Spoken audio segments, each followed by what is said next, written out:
Another lovely time to have someone in the studios of Elegwete TV. My name is Adafi Matthew Esiogene. As you all know, I have a wonderful guy here. Coach Olumide, you're welcome to the studio. Thank you very much.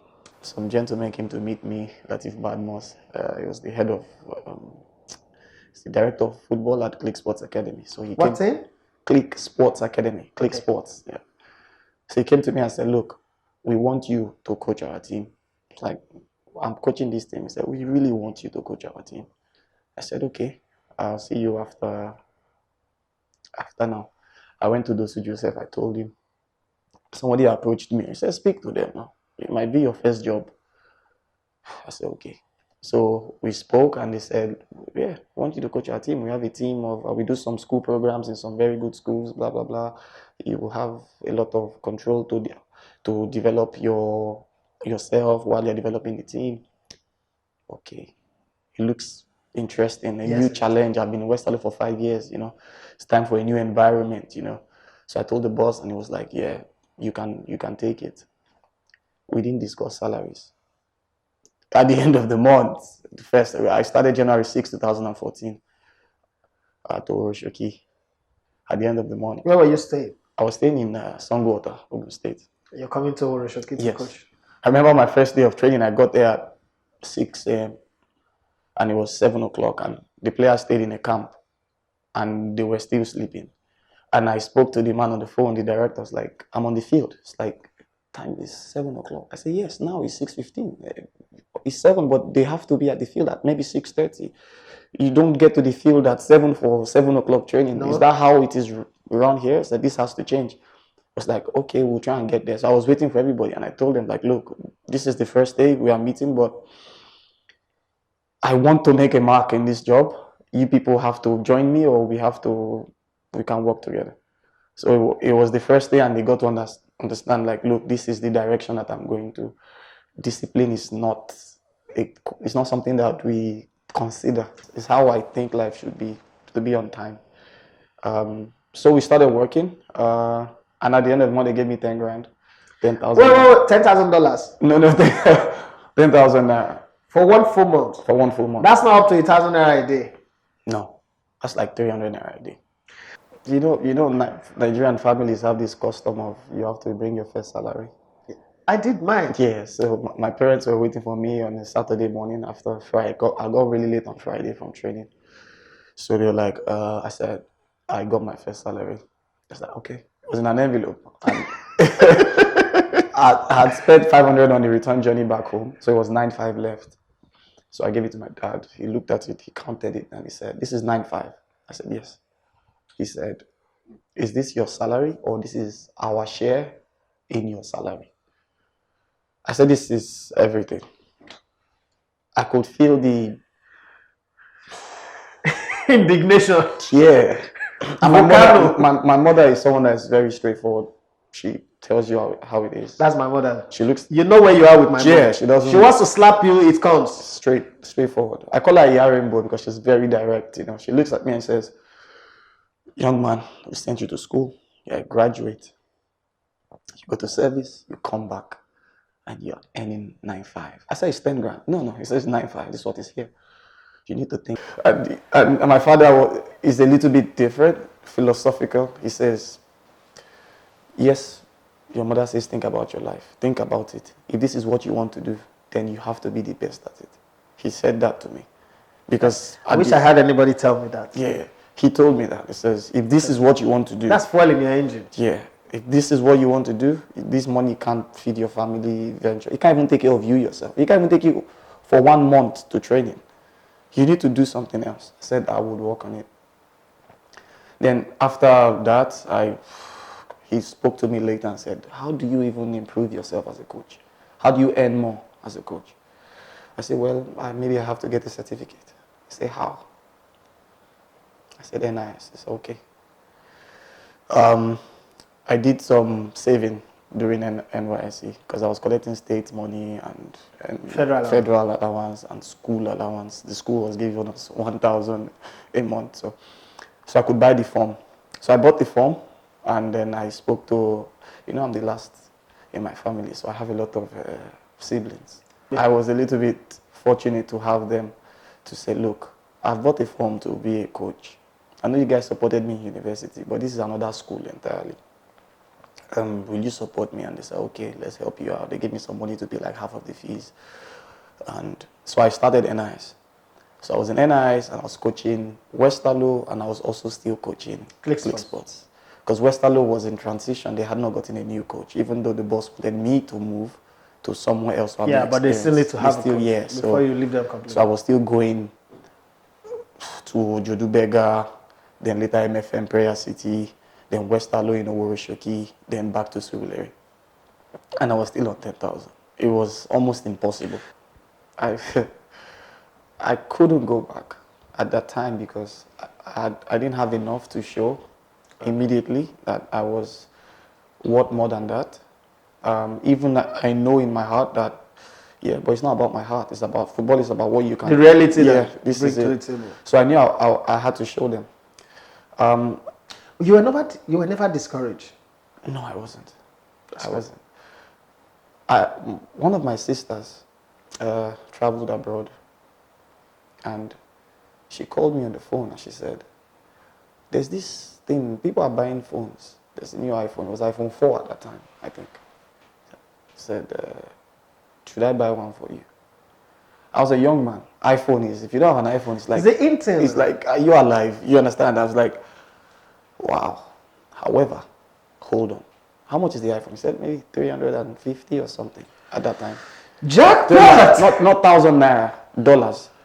I know, but it's jackpot. Yeah, so I said, you know what? There's a store called Sports Authority where you are. I've Googled it already, even before you called me. I didn't know how to tell you because I don't know if you had money. But now that you say you want to buy me a phone, if you take that 350, there's some equipment that will help me that I want you to buy for me. She said, that's what you want to spend the money on. I was like, that's what I want to spend money on. But you have a job. They should give you equipment. So she bought me parachutes. I was probably the first person to use parachutes in Nigeria. I've never seen it in Nigeria. I only saw it in preseason in some clips. So I said, this resistance running to build cardiovascular fitness. So I got parachutes, I got hurdles, I got step ladders with the 300. So she brought them. I used them in my last month at Westerlo, and then I started using them at Click Sports. So it changed the way I trained. It was new to everybody, the equipment, bright and everything. So they were happy, my employers, like, wow, this guy even brought equipment with his 10 grand. But I wasn't worried about that. I was in my first year in NIS. People would say, where is this guy's in NIS? NIS was not having one kind of clout. Because people assume that this is how it is in NIS. Yeah. So I was just using the equipment at least to mirror what I see on YouTube, what I see on the internet. And I was seeing results, but sometimes you watch a training on the internet, you don't really know what the thought process behind the cones on the field, So I was doing a lot of practical work, but I was not getting enough. The end result, yeah. So eventually, I was getting better over time, and my employers were seeing it. I think I moved to 15 grand in the third month. At the 6th month, I think I was on 20 grand. But it was like that for like a year, but it was improving. So at NIS, one fortunate day, our coach, like coaching coordinator, we call him Baba Adeshino. Yeah. He said he wanted to see all the coaches in the hall, and he said, there's these people or this company that came to meet us that they want to do some interview for some coaches. That if you guys are interested, you can fill a form. But he had just one form. He said, anybody volunteer to go and photocopy? I said, okay, I will. So I went to do the photocopy. While going, I was reading the form. Then I was seeing things like audition on the form. Audition. Who is your favorite manager? XYZ. Anyways, I did like 10 copies. I kept 2 for myself and gave the rest to everybody. I filled the forms, and a few months later, like a month, they called us for an audition in Ikeja. I went like this. Who is your best coach? Why do you like coaching? That kind of stuff.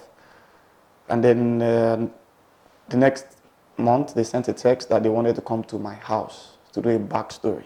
I'm like, backstory, what's going on. And they came and they did a backstory, like this, mic'd up, spoke to my parents, blah, blah, blah. So they didn't say anything of what was going to happen. At the end, they said, okay, you have been shortlisted, here come. How did it feel like I still didn't know being kidnapped? what it was about. So I went to the office and then I saw other coaches and they said, okay, you guys are going for a reality TV show, Malta Guinness, fashion and football. Wow. Fashion and football. Okay. 6 coaches, 6 fashion designers in the same house. It happened 2015. Yeah. Yeah. Long story short, I won it. I won the reality show. And my prize was 2 million naira and a trip to the UK to have my first coaching license. I can't express to you how it changed everything about. For somebody that was already burning with a desire to learn. Let me pause there before you continue. Now, this is the reason why I'm pausing. I'm pausing for the guy out there, the young man out there who's looking at you now and is going to continue this video and talk from your 2 million naira winning all this prize tag. You wouldn't have gotten there. It goes back again to what they told me in Port Harcourt. Yes. Be ready, arrive at the bus terminal. Be ready, arrive at the bus terminal. You were so ready, so much ready, and you made so much arrival that your biggest break to be a big boy, to show off with iPhone 5, 4. iPhone 4, you decided to buy things that not everybody will see. That was you arriving. To buttress what you said, I remember during the show, there was a particular episode where we had to showcase or, like show what we have. I went with my equipment to the show. So I already had my equipment there. And many people were still waiting for Guinness to supply equipment. But I already had my own equipment that was going with me everywhere. So I think it put me in an advantage position. And the captain for the football team in that show was Daniel Amokachi. And he was very, very helpful. I guess the best you could have had. Yeah, so he was very helpful. After we did the shooting in the house for 1 month, we had a break. And then he became interim coach when they suspended the late coach Keshi, and he was in Abuja. So I messaged him during Christmas, and I said, "Boss, I'm the guy from Guinness that we met in the house. Can I come and watch you train?" He says, "You're in Lagos." I said, "Yeah." He said, "We're in Abuja." I said, "Yeah, I'll come." He said, "Okay." I got there the next day, and I arrived on the training ground before him. When he saw me, it's like, "You came." He gave me 20,000 naira for coming. He couldn't believe that I would come. There were coaches. You left Lagos, you got to Abuja, not only that, but you were there before him. Yes. So he was very happy. He gave me money to... I'm almost 10 years older than you, but right now, I'm motivated by you. I'm inspired by you. Well, I'm that kind of guy, but yours is on another level. So I had the opportunity to watch the Super Eagles train. They're preparing for matches against, I think, Sudan in Dubai also. So I was in training. He allowed me to be on the field, listen to his instructions. I met a lot of Super Eagles players. So it was a very beautiful experience. So we came back to Lagos, did the final episode. The people did voting. It was showed on TV. I won. I voted for you too. Yeah. So I won. I was at the Guinness office. I spoke to the brand manager. I said, "Look, I've already done my research already. You're taking me for a level 1 course in the UK. It takes about 1 week, and then you do some sightseeing. Level 1 is free entry. Level 2 is also free entry. Well, level 2 is UEFA C. Can I do UEFA C?" They said, "No, because it takes like a lot of time. This one, we need to wrap up this thing quick, production, and end this thing. We can't do yourself." I said, "Okay, I understand." So they took me to the UK. I didn't even get my first visa. They didn't give me the first visa. It was weird, like, it's Guinness now, but no, things happen. I didn't get the visa. It's a process. Yeah, I think it was a hotel mix-up with the embassy. Anyways, we applied again. I got the visa. It was beautiful. It was the first time that I would leave Africa. I can't even tell you how it is. It changed my whole life completely. I was in very good hotels. Guinness really, you know, Thanks to Guinness. thanks to Guinness, they really did a lot. Malta Guinness. Okay, Malta Guinness. Yes, Malta Guinness. So I met a lot of people during the course. So I met the course coordinator and said, look, I have money at this point now, 2 million naira. Okay, I gave money to the people in fashion and some of my guys, so I still have some money. I want to do my UFRC. I have a 6-month visa. This thing is just 1 week. I don't want to come here and chill. I need a UFRC course that would end before my visa expires. He said, the only one available is filled up. I said, look at my situation. Think about it before the end of this course. This is what I would like to do. And on the final day, she just wrote a number on my final assessment card and said, call this number, it will help you. So I go back to Lagos, I called the number. The man said, okay, collected my payments from Nigeria with my card, did the payment, said, okay, you are in for the UFRC. That's how I started the journey. The money I had was not even enough because I had to go. I was in NIS and I had exams. So I had to go for 1 week for the first 1 week of classes at the UEFA place. Did the course, come back to Nigeria immediately on a Monday morning to write exams.